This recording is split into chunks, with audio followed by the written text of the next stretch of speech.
You're listening to the Arcane Focus Network.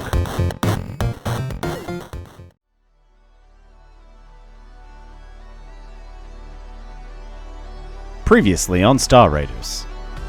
Now, our heroes in this story are anything but heroic. They work delivering cargo for the Evgenia Jameson Corporation, Edge Corp. This planet Vestamal is out in the vast. My name's Brandon Nix. My name's Burzin. Captain Burzin to you. This is my crew, Sawbones, Tiny, and Astra. Say hi, guys. Howdy. Hi. Hi, guys. I was wondering if you'd be able to transport me off this planet. Brandon, get over here now. You know our laws. You can't keep people against their will. I'm Brandon's father. I know what is best. So you guys are helping out, doing some odd jobs around the place, and Burzin, you're back on the ship? Yeah, securing the cargo. You see on the ground 2 sets of muddy, wet footprints.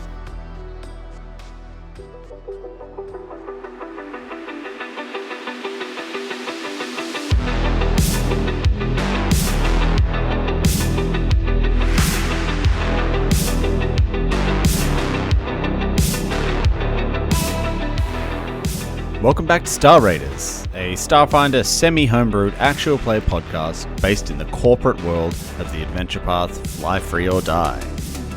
I'm your GM Tom, and with me are our players Ben, Daniel, Mari, and Mark. Let's get back into it and roll some dice. Daniel, when we last left Captain Burzin last episode, he had just boarded the pig and discovered fresh, wet footprints in the cargo hold. What would you like to do? I go over and investigate the footprints and see where they've headed. All right, so you hear from... you know how in all cargo bays there's like permanent crates there? That's where we keep the spare batteries. Yeah. It's all coming from behind there. Hello? You hear, shh, quiet. Hello? I can hear you, so just come out. Who is it? What are you doing on my ship? Come on. And you see a head pop out, and it's Brandon. Of course. Hello, Burzin. Captain.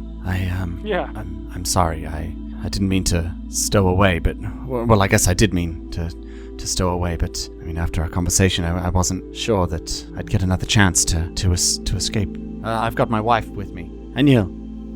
And from behind Brandon steps out a young Lashunta woman. Hello. She has olive skin and dark green markings on her face.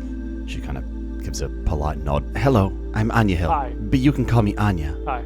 Brandon, I spoke to your father, and he doesn't want you to leave. I don't want to get in trouble for this. But I understand. You want to get out of here. I get it. We don't want to be a part of this colony. Like I said, we weren't given a choice in this. We were born into this. No, I understand. But, there's a cost involved in moving people. I don't want for you to be pursued by somebody and for me to get, some kind of warrant or something for kidnapping or... Do you understand where I'm coming from here? Of course. And he reaches into his pocket and he pulls out a golden bejeweled necklace. It's quite ornate. He says, "Oh, we don't have any credits to be able to pay you, but I'm hoping this might be of some value to you." Kid, what is this? Where did you get this? Belonged to my mother. She brought it here. She was one of the original colonists. Sure. You've made up your mind. I don't want any kids crying for home when we're halfway across the galaxy. They both kind of stand up tall, and look with resolve in their eyes. No, not at all. We're ready for this. And they kind of hold hands and look at each other. We're ready to find our fortune in the galaxy. Sure. I mean, do you have any skills? What are you gonna do? Well, we can find work. Wait, where are you going? We're taking the tea to Castrovel. Oh, that might be nice to see. And they're both kind of nodding at each other. Lashunta Homeworld. I've always wanted to see it. Yes, me too. Castrovel works. Absalom Station would be best, but we understand there's fuel, supply costs, and all of that sort of thing. We're both skilled. I can do some work laboring, and Anya can do work on machines. Yeah, sure. Really, anything would be better than here. As you can see, it rains for half the year, and then it's muggy for the other half. two of my least favorite kinds of weather. Castrovel seems like paradise by comparison. Sure, I mean, look, get out of the doorway so no one can see you. Go back to where you were. I'll tell the crew when they get back, and I guess we'll see what happens on the trip. They're both just filled with like this euphoric glee that just radiates off them. Yes, okay, yes, we'll go back to our hiding spot. Okay, all right, and they kind of duck back in behind there, and you can hear their excited little chattings to each other, like, "Oh my god, they're taking it so hard. We're gonna get off this world." Burzin just turns and says to himself, "This is gonna bite me in the ass so hard." And the rest of the crew show up. Burzin like waves him in. Lowers the lift for the truck. I look at Captain, and I'm still thinking about my imaginary conversation. And I look at him and I'm like, "Hey, Captain," and I smile at him like knowingly. "How's it going?" But Burzin just looks back again with that same "what the fuck" look on his face, like, "Yeah, good. When everyone's ready, come and meet me in the mess room. I don't know what we call it. The kitchen." There's like a leisure area where you can hang out in R&R, that sort of thing.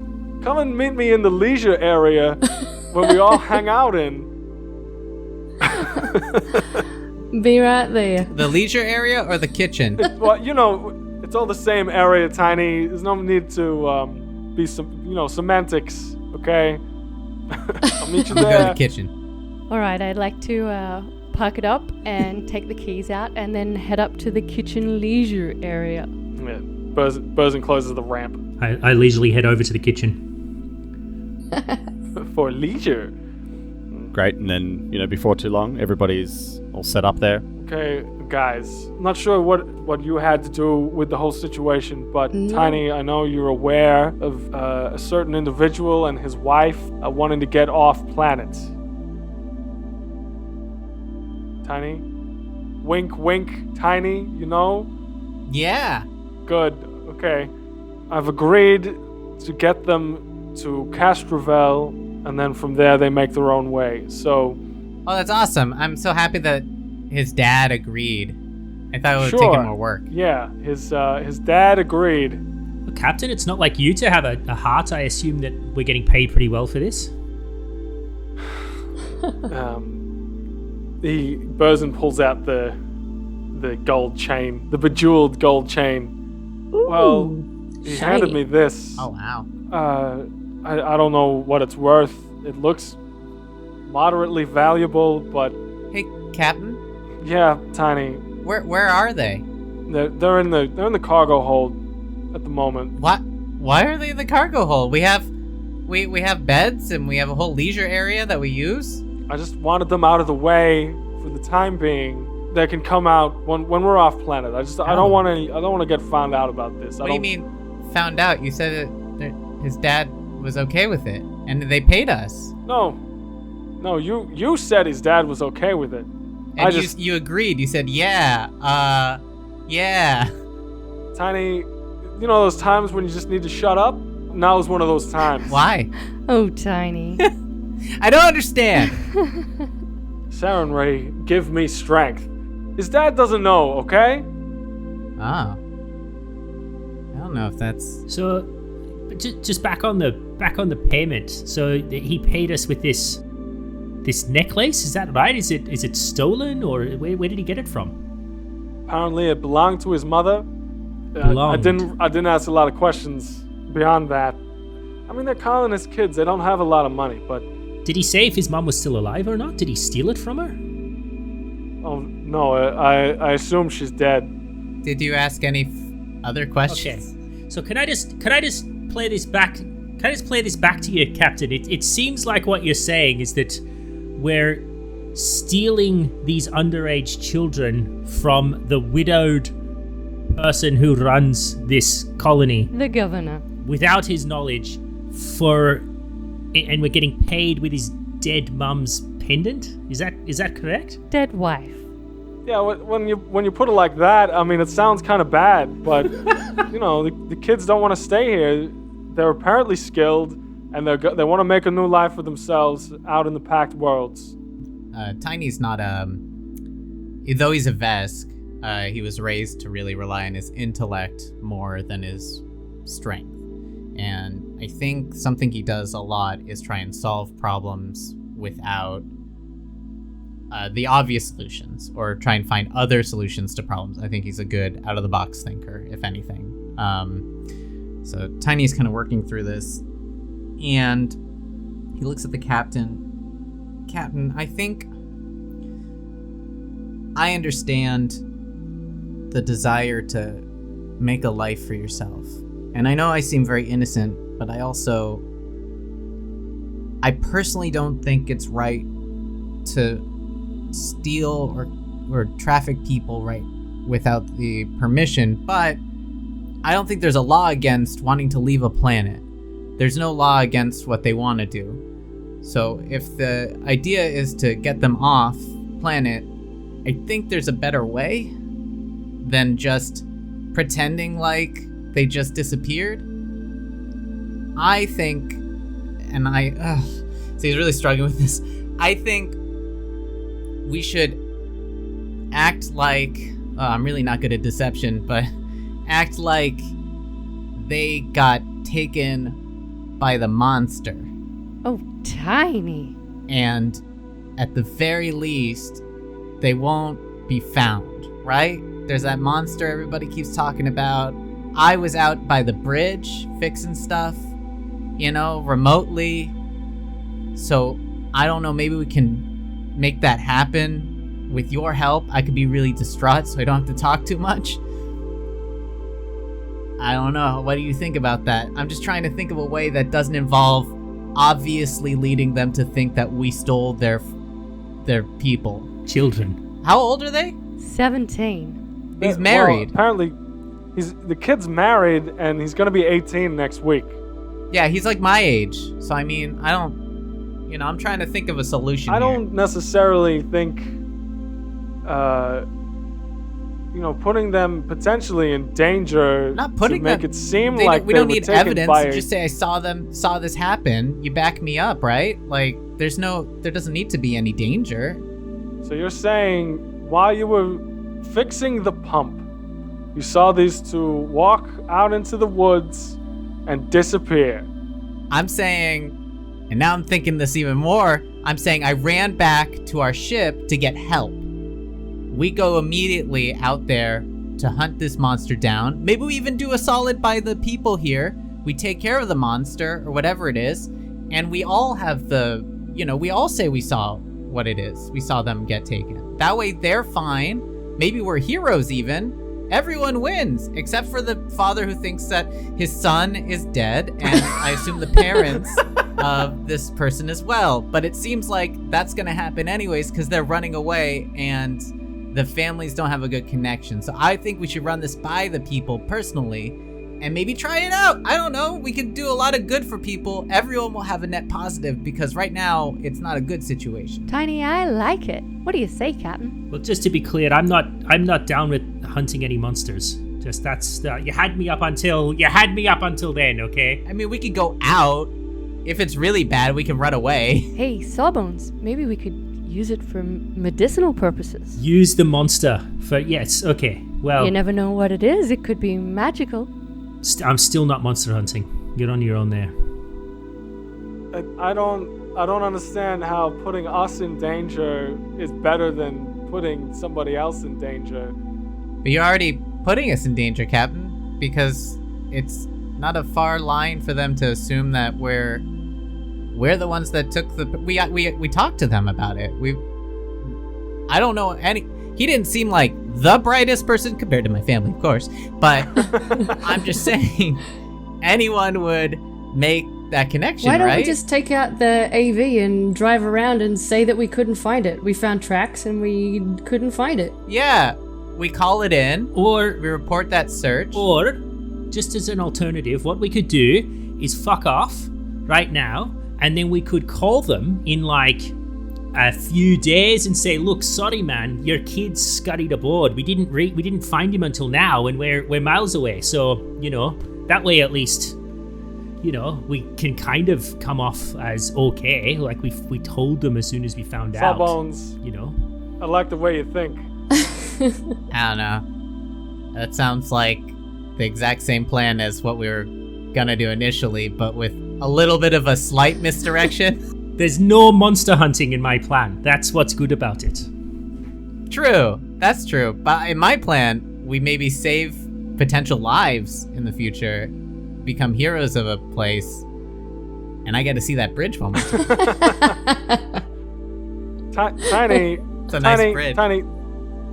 This creature killed a whole hunting party.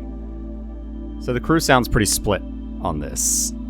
Seems like Tiny and Astro would like to fool the colonists into thinking that, you know, something else happened, and then spiriting the kids away. Whereas Burzin and Sawbones would like to just bounce and be like, yeah, well, you know, they wanted to leave, so let's Can just we leave. talk with Brandon and his wife and see what they prefer? Because at some point, they're putting us at risk too, and that might change things a little bit, Captain. That's all I'm asking. Sure, I'll go and get him. I'll bring him in. And Burzin goes and gets him, brings him back to the leisure / kitchen area / recreational spot. They both walk in and they're looking around in awe, and Brandon says, "This is a nice ship." It's a pig. Oh, I'm not sure what that means, but it's a nice ship. Tiny, you say your piece. You're still taking us, aren't you? Alright, Brandon, I get it. You want to leave. I've been in a similar place, though with my family, they supported my decision. I really thought that we had a chance at convincing your dad to maybe have you be a representative for the colony, and have their blessing and support, but you'd have to wait a little bit for the council to meet. Now, I realized you wanted to stow away here. Respect, I get it. I had an idea that maybe we could pretend like if we're gonna go down that route, that monster might have taken you guys. That way no one will come after you and you'll be safe in the future. But it would mean pretending like you died. And so that's a choice I feel like you gotta make and we gotta make. And I know Sawbones really doesn't like the idea of hunting a monster. Though I repeated my plan, we don't physically have to hunt the monster, we just have to look like we're hunting the monster. But yeah, how do you feel about that? How both of you? What's your name? Sorry, I didn't get your name. Anya. Anya and Brandon. What do you think? And they look at each other a little bit unsure. Anya says, I don't know how I feel about my parents thinking that I'm dead. I do want to come back here someday to visit them. Just because I don't want to live here doesn't mean I never want to come back. My father's always so caught up in colony business that I don't think it'd make a difference either way. Maybe if he thought I was dead, he might actually feel something. Brandon, don't say that. No, it's true. I know it's been hard since my mother died, but still. See, she did die. Captain. Sorry, unrelated. And so they're both kind of split on that as well. Well, Captain, you are in charge. Tiny, I know you've got a strong moral compass, Yeah. but I feel like we've probably wasted too much time as it is. We should just leave. If anything, if they contact us, we'll say they stowed away on the ship. That was their plan from the start. Okay? Righto, So- Captain. They're not gonna ask why didn't we return immediately? We'll be in the drift. Would EdgeCorp care? EdgeCorp would probably be annoyed that we didn't get more money for it, to be honest. I'm already pushing away from the table. I'm heading up to get the engines ready. No, if anything, EdgeCorp just wants us to make the delivery on time and move on to the next job. Can I make just one suggestion? I don't feel morally great about taking the only heirloom that this kid has of his dead mom. So I think if we're gonna do it, we should do it out of the goodness of our heart, and you should give the necklace back to the kid. I was actually going to save that for later on when we left him on Castrovel, but, I'll do it now, I guess. He pulls out the necklace from his pocket and hands it back to Brandon. He looks a little bit confused. We need to pay for our passage. Please. Hey, kid, we can owe us one. Plus, that we've got lots of things that need cleaning. The decks need cleaning. We'll make you pay. Just in time. Excellent. We can help. We can do what you need. Anya's pretty good with machines. Can either of you cook? Because I'm getting sick of Tiny's colonist cheese on toast situation that he keeps making every evening. That's the favorite dish that you cook that in your colony as well. Yeah, that's in the manual for meals on a colony.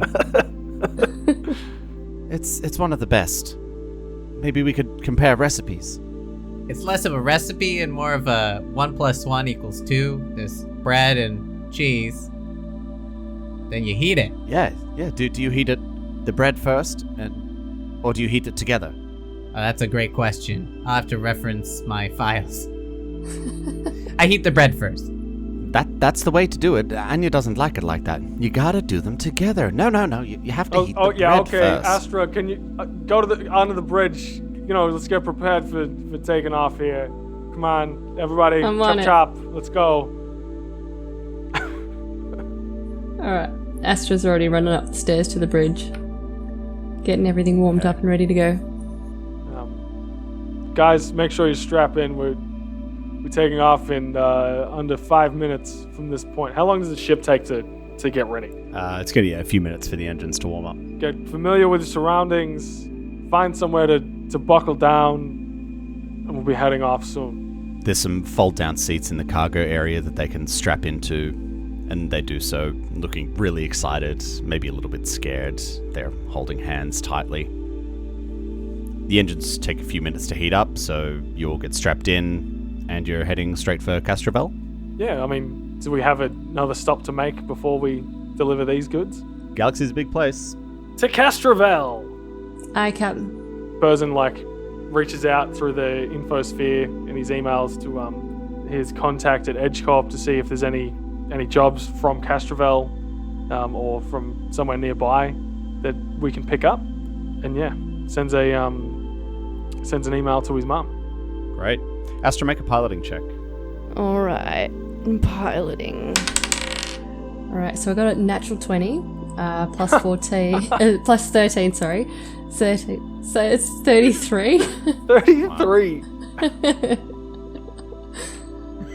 Goodness me. Yeah, so it's rough weather, there's hectic winds and everything like that, but nobody notices. You counter everything and you fly up smooth, and it only takes you about an hour to get to the drift beacon. Flying like a dream. You punch in the coordinates for Castrovel. And just as I do that, touch my butterfly pendant, make a small prayer for Desna, and then punch it. As you press it, everyone on the ship gets that familiar feeling that you never quite get used to, no matter how many times you do it. It's that lurch in your belly, like when there's a sudden dip in the road, or when a roller coaster drops suddenly. And time seems to slow down, but it's also quickening at the same time. Space around you seems to stretch and warp as the world is elongated and seems to continue on infinitely, like when you're looking into two mirrors front and behind. But no sooner have all of these things happened, and everything's back to normal. You're in the drift. Made it in, Captain. You're an excellent pilot, Astra. Flying through all those turbulent winds and rain was really something to watch. It's got to be my day today. How long is it going to take us to get there? Can I make a roll or something to work out how many days? Yeah, so you're in the Vast, and the fastest way back is to skirt past Absalom Station and go on to Castrovel. Obviously, you can't drop these guys off because docking procedures take forever and that. So, with your current drift drive, it's going to take you 10 days. The drift is a strange place, and there's always a chance of something strange happening when you're there. But it can also be a peaceful place. Time away from the hustle and bustle of the galaxy, the pressure of making deliveries on time, or finding your next job and really taking some time to relax, work on things. So I'm going to go around and ask you guys how you think your characters would like to spend the next 10 or so days in the Drift. Who'd like to start? I'll kick off. Sawbones, how are you spending your time in the Drift? I'm going to be obsessively working on trying to understand the medicinal properties of this tea. I love a project like this. Like this is pretty much what Sawbones lives for when he's not hauling material from one end of the galaxy to the other. Is little research projects like this. So I'm going to use every tool in the science lab. I'm going to use my own custom micro lab, and I'm going to be trying to condense this tea down into some sort of poison or serum I can use either for, putting people to sleep or using it to heal or whatever. Okay, great. Why don't you go ahead and make me a life science check? 12 plus 8 is 20. So with some time, you are able to distill it down a bit more and isolate this, I guess, the base chemicals that are within these tea leaves. It did take quite a lot, so you've used up quite a bit of this tea. These flowers, really trying to boil them down and get this stuff. But you're at the point now where you think you've got it. And so, sorry, what was it that you said you wanted to do with it? Yeah, ideally I want to be able to use it. I want to load it into my syringe as a serum and use it as a kind of sleeping agent or a sedative type agent that I can use in combat against enemies. Okay. Give me another life science check. Ooh, 13 plus 8 is 21. Yeah, you're not quite 100% sure that this will do exactly what you want it to do without doing some testing first. Hey, Tiny, can I bother you for a few minutes? Sure. Ben has Sorry, 1 second. just taken a bite of his food. I'm gonna swallow. He's dropped I'm it. only kidding. No, I'm in the scene now. Sure. Well, look, we got all that tea from the colonists back there. I've been working on it, and I've been trying to, create something that would help us put people to sleep if we need to. Now, you're a big fella, and what I was wondering if maybe I could give you a quarter of a dose, maybe in the evening, just before you're, looking to go to sleep, and then maybe you could tell me what sort of an effect it has on you. Sure, let's get the captain in on this too. Sure. I just sort of over the radio. No, I'm joking. I just thought you was chewing too. Huh? And now Daniel's eating. Good time. Did somebody call me? We were eating in the mess hall. Sorry. Oh, what are you eating? What are we having, guys? Sure, I'll try out your sedative thing. Hey, whoa. Sedative? I'm in the scene now. Look, Captain, I hope you don't mind, but I'm just going to do a little bit of experimentation on Tiny. Oh, yeah, sure. Go nuts on Tiny. What are you trying out this? What are you doing? Sedative? I've been working on the tea, and I'm hoping to effectively weaponize it and use it as a sleeping agent. But I just need to test to see what's going to happen first on Tiny, and I figure I'll give him a very small dose. He's a very big man, and worst case scenario, he'll have a long sleep. Sure, yeah, he's huge. Look at him. What are you? 220, 250. Yeah, 250. Yeah, he's huge. Go for it. Tiny, you'll be fine. Once again, recognizing a potential business opportunity. Burzen is all for it. Okay. So how do you administer this sleeping agent? With a syringe into his arm, and because I don't want to hurt Tiny, I know he's nervous. I put a little bit of like numbing agent on his arm before I inject it. Nice. So you didn't even feel a thing, did you? No, I didn't even know when you did it. No, I didn't even know when you did it. I thought I was special. No, just count backwards from 10 for me. Yeah. Okay. So as he's doing that, Tiny, Yeah. make a fortitude save. Not a reflex save to get away from the needle. Sure, 40. 8. And Sawbones, I need you to roll me a d6, please. 4. 4. Tiny, you are paralyzed. Huh? You have the paralyzed condition, should I say. Not, paralyzed. So, as I imagine you put him up on like a bed before you injected him. Yeah, that would have been responsible. Yeah. No, he was standing. And as you're standing there, he's just not moving. He seems to have just gone stiff. Make a medicine check. 19. Yeah, you can tell that he's totally paralyzed. He can't move, but he can still hear and think. Okay, Tiny, you might be feeling a little bit unusual. That's okay. That just tells me that the drug that I've made is working. So why don't you just have a sleep and have a bit of a relax, and I'll come back and check in on you shortly, okay? You're leaving him with the first ever test of it? Holy shit. Just leave him. What's Tiny thinking? What's going through his head at this moment? He's paralyzed. He can't move his legs, his arms, his tail. Tiny's just thinking He's about trying to talk, but he can't. like his newsletter that he's gonna write, the article about this one that he's gonna send out. He's pretty fine. I mean, to be honest, he doesn't get too anxious about this kind of stuff. He knew this was a possibility. He thought I'd be going to sleep. It's a weird not sleep. No stress. He trusts Sawbones implicitly. I thought you'd be thinking about Captain and how he's like congratulating you on doing such a good job again. Nah, that's only occasionally. I love that the term trust you implicitly is being bandied around more now. I like that. So after about 10 or 15 minutes, Sawbones, I imagine you're there with Tiny. Tiny, you start to feel your limbs like you could maybe move again, and your body kind of relaxes a bit as you feel the condition fades from you. Can you hear me, Tiny? Are you feeling any better? Yeah. Oh, I'm sort of relieved to hear you talk. I'm not gonna lie, I was slightly worried there. Slightly. Well, it doesn't work. It didn't put me to sleep. It was more like a living prison where I couldn't move, could barely breathe.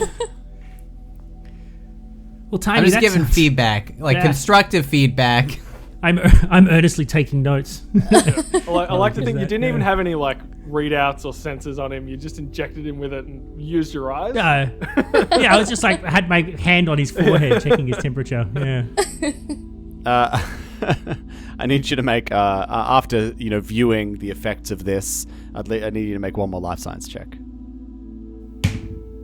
Can I help? I'm really good at life science, apparently. Yeah, sure thing. Well, I got a 17 plus 8. Yeah, I help for 25. Sure. Yeah. Okay. Excellent. Plus 2 as well.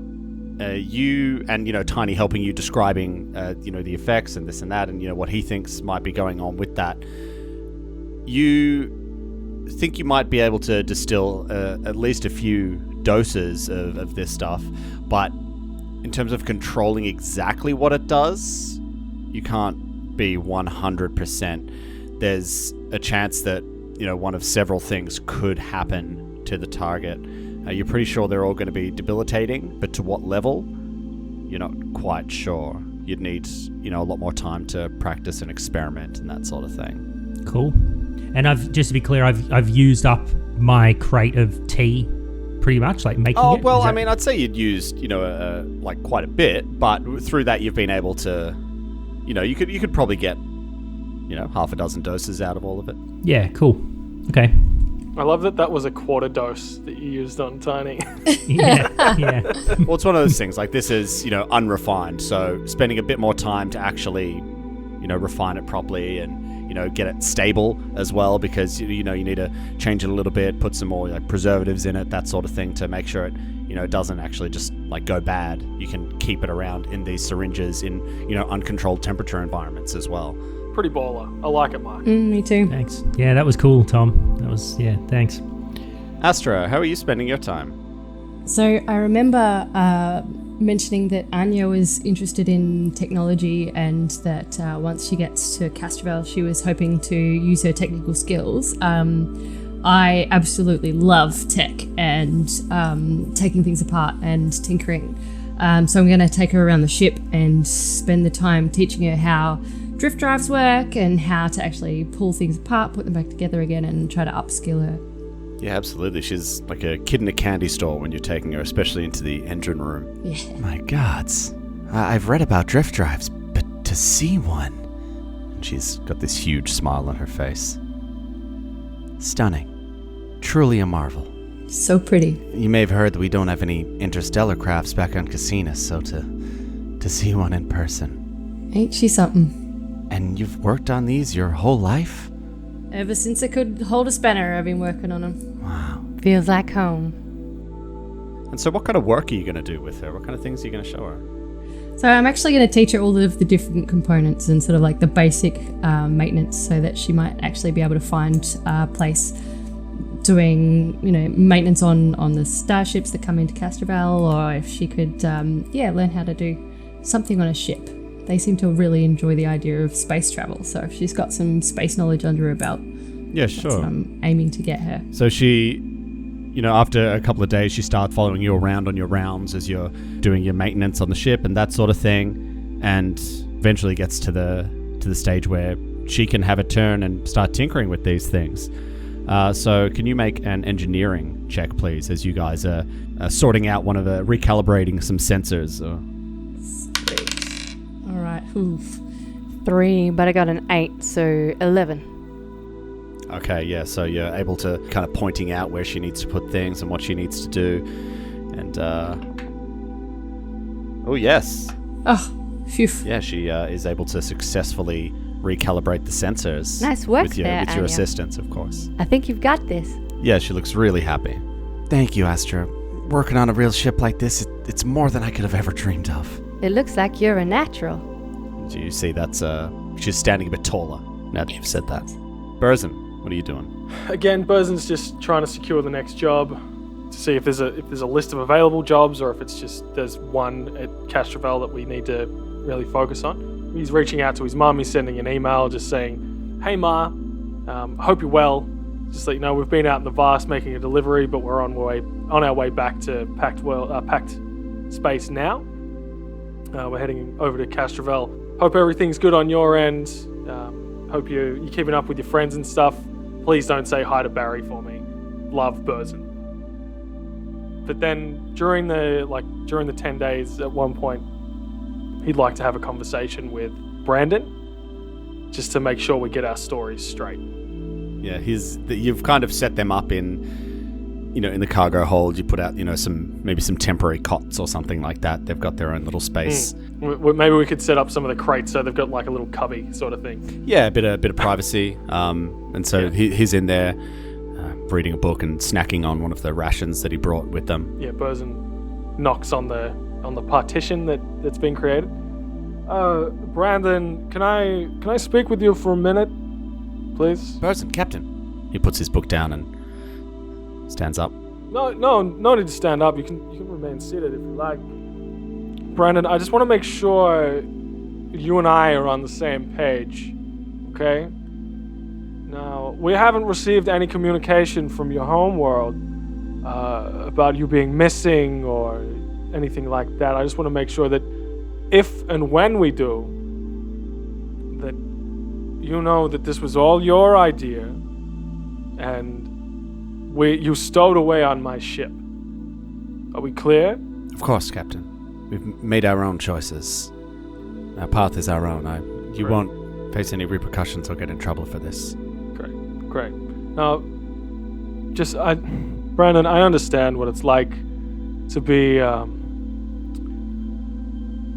have a father figure who makes decisions for you, doesn't necessarily, they're overbearing. They don't let you have that agency that you need as you get older in your life. So I understand where you're coming from, but again, just so we're clear, this was all your idea, and I had no knowledge of you being on the ship prior to us going into the drift, at least.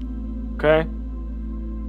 Captain, If you had a similar upbringing, then I'm sure you can appreciate this is the first decision that I've made by myself for my family and for my future, without my father meddling in it.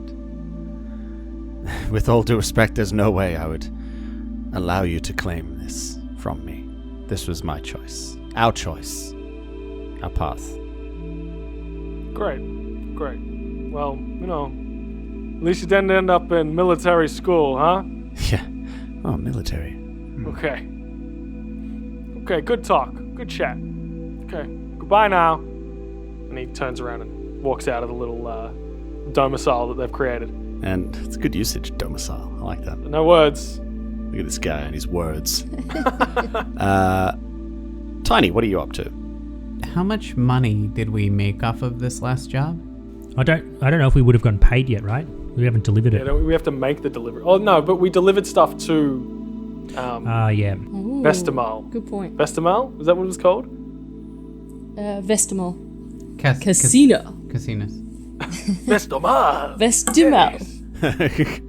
Casinus was the colony. Vestamal was the planet.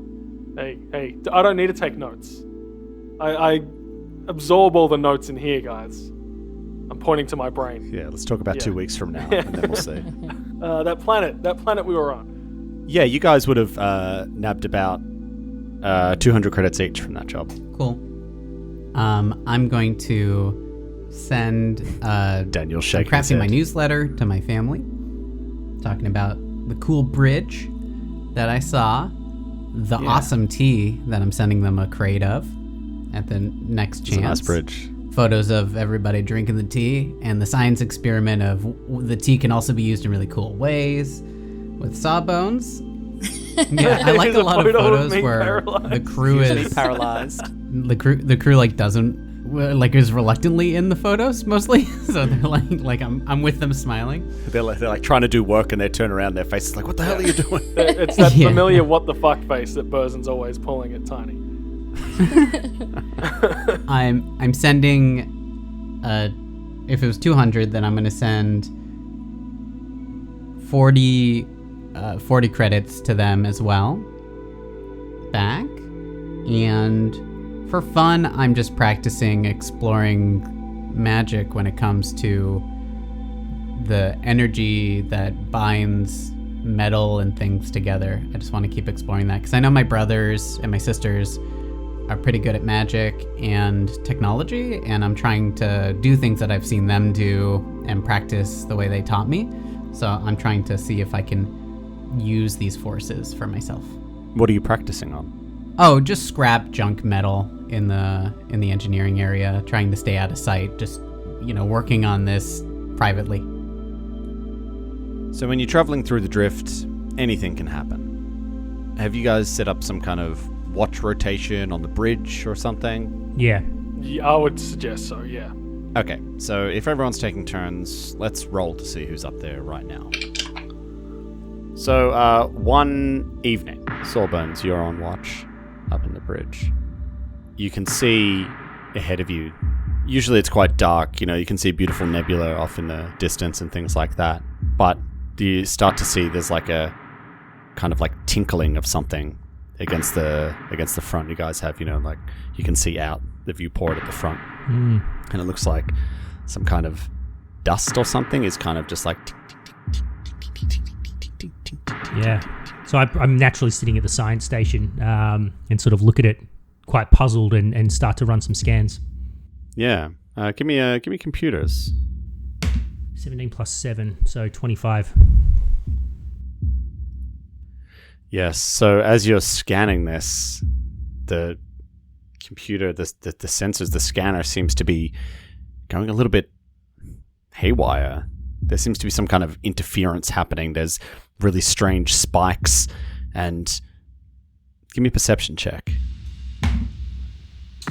17. You notice on the computer the clock is going backwards. Temporal rift. And then it starts going forwards again. Just been watching Star Trek, sorry. And then it jumps forward by about 10 seconds. So you're kind of just staring at this puzzle like, what the hell is going on with this? You hear this noise behind you, this... This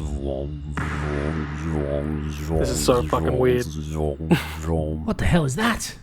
And you turn around, you see this glowing mass of energy, like a green ball that's kind of crackling and moving very erratically and shaking, like...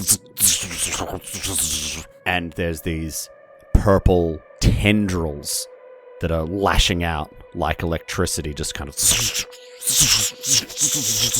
What the fuck? Astra, as you're working in the engine room, you see something similar appear.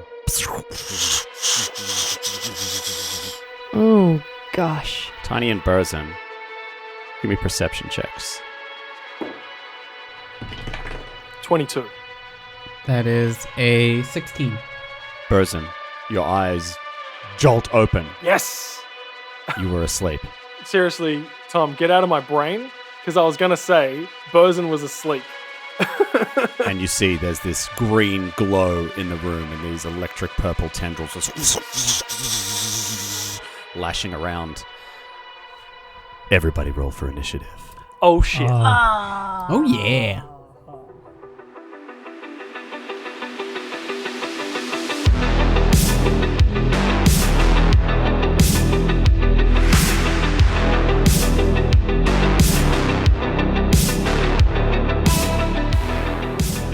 Episode 3 of Star Raiders is out right now.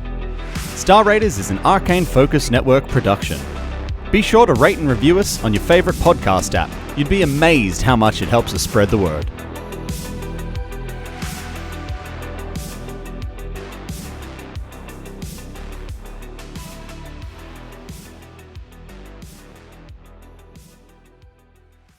Looking for more adventure? Head to arcanefocusnetwork.com.